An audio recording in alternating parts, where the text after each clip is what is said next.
Today, we will dive into a battle that lasted barely 2 hours, yet it determined the fate of an entire kingdom and marked the beginning of the most painful 3 decades in European history. But before we embark on this journey back in time, make sure to hit that subscribe button and help us reach our goal of 1,000 subscribers so we can keep bringing you more gripping stories from history. Now, let's begin our story. In the early 17th century, Bohemia, now the Czech Republic, was part of the Holy Roman Empire, ruled by the powerful Habsburg dynasty. But this land was far from submissive. The Bohemians, mostly Protestant, had long been frustrated with the Habsburgs' push for Catholicization. In 1617, tensions exploded when Ferdinand of Styria, a staunch Catholic, was chosen as the heir to the Bohemian throne. Ferdinand intended to impose Catholic orthodoxy upon Bohemia, a land with a long tradition of religious tolerance dating back to the Hussite movement. Then, on May 23, 1618, in a dramatic act of defiance, Bohemian Protestant nobles hurled 2 royal governors out the window of Prague Castle. Miraculously, they survived. But this event, known as the Defenestration of Prague, sparked a full-scale rebellion. War had begun.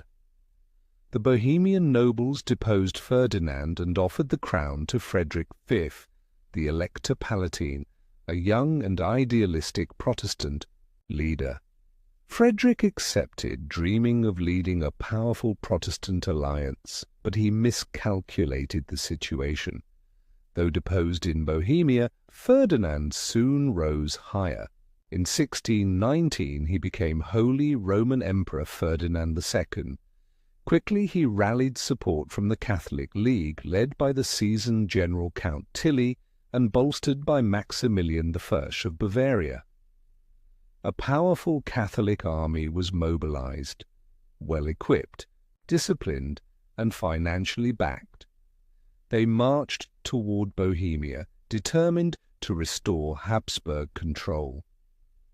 Their path led to White Mountain, a modest range of hills just outside Prague.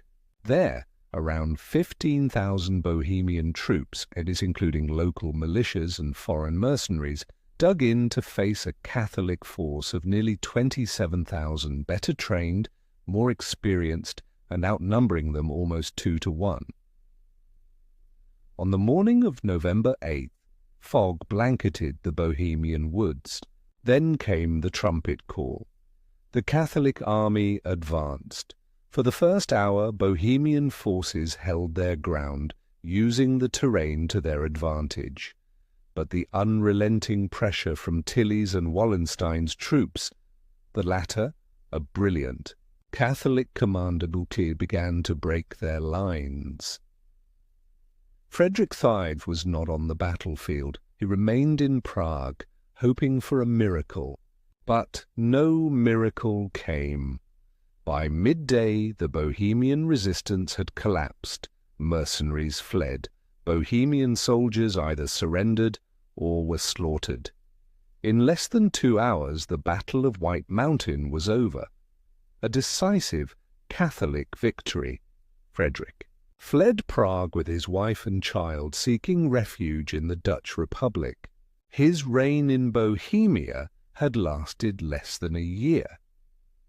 He became known as the Winter King, a symbol of the crushed Protestant cause in Central Europe.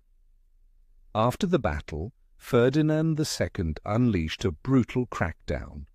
Over 20 Bohemian nobles were executed publicly in Prague's Old Town Square. Their lands were confiscated, their families exiled. Thousands of Protestants were forced to convert or leave Bohemia.